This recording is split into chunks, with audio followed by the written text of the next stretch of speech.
Hi there. In this episode, I turn my back for a minute and there we are. We've got a whole new row of something. Oh look, I've planted cabbage. I'm not sure I really want cabbage.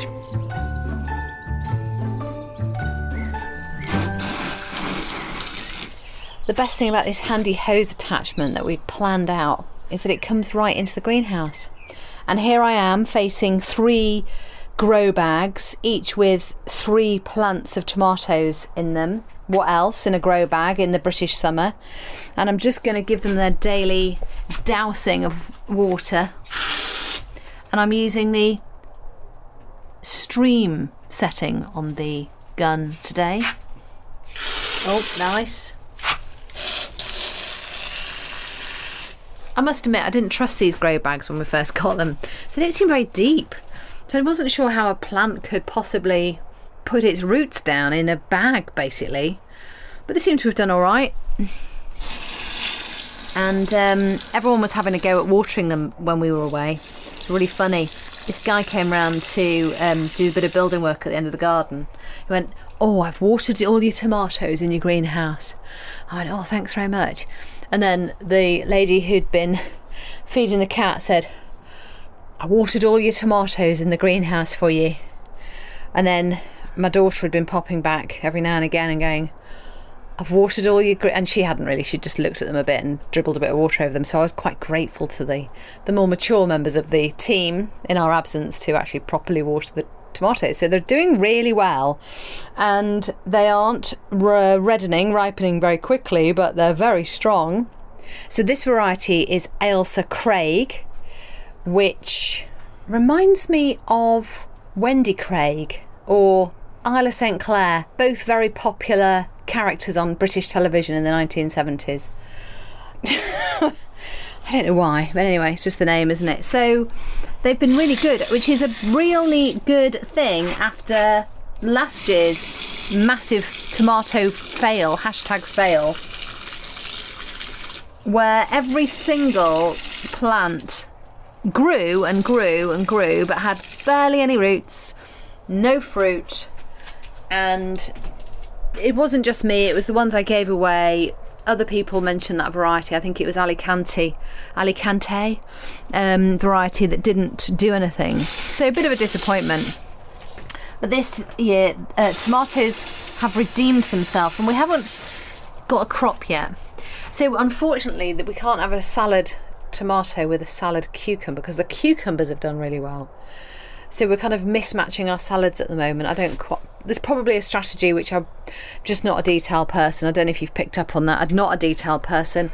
I know some people will do spreadsheets and say what they planted, when they planted it, and what conditions they had. And so ultimately, everything will end up on a plate at the same time.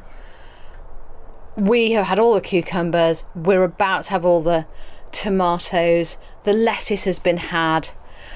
It's brilliant. You know, I'm not going to complain. I'm not actually complaining. And it's nice being in the greenhouse at this time of year, because it is just a little bit of light watering, really. Just got one couple of openings, apertures in the grow bags to do. And it is a lovely time of year, because there's this just little bit of light watering every evening when it's hot like this. We've passed the peak of summer, so the evenings are getting, well, they're not as light for as long. They're not getting dark too soon. It goes dark about 10 o'clock here now in the northwest of England. And it's a case of eating what grows and making sure it's watered. We've even got strawberries this year in the greenhouse. Greenhouse strawberries, cucumbers, raspberries, tomatoes. And outside, everything has gone in the ground and it's doing its thing. The sprouts are doing the thing. Sprouting. We've got courgettes, had the first courgette today. We've got peas. So it's really exciting. It's been like a big experiment. It's been like a lab in here in the greenhouse. And this is what has happened to Hunky Husband over the last year, is that he's secretly, through osmosis, absorbed gardening into his blood. He's now a bit of a green finger person and sneaks out. I say sneak, he doesn't watch him like a hawk. Not like that. It's not that sort of relationship. Yeah, he sneaks out into the garden and plants some seeds. No, I turned my back for a minute and there we are. We've got a whole new row of something. Oh, look, I've planted cabbage. I'm not sure I really want cabbage, but anyway, yeah.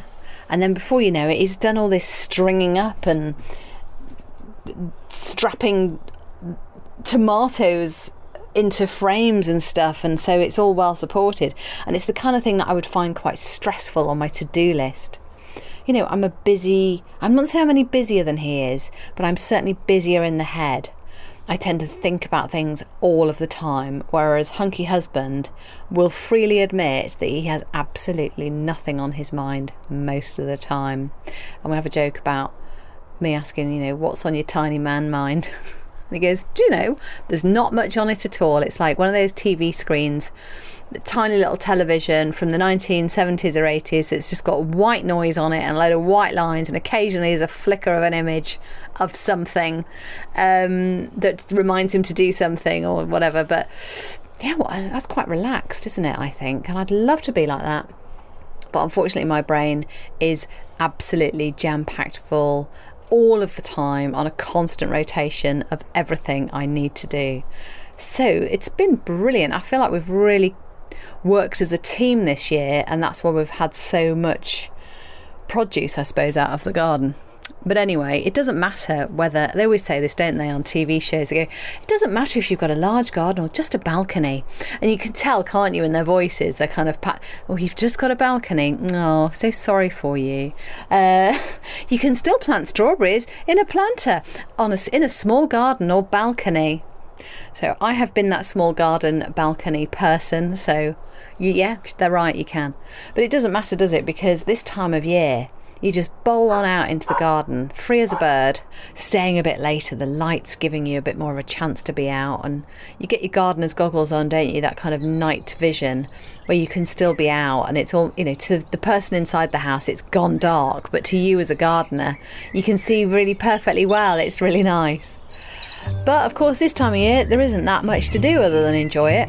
Water the thing, pluck at the thing, deadhead the thing, and then just enjoy it. Sit back and enjoy the evening in whatever form it comes along. And I'm going to go down towards the house and soak some planters, because that's what we do.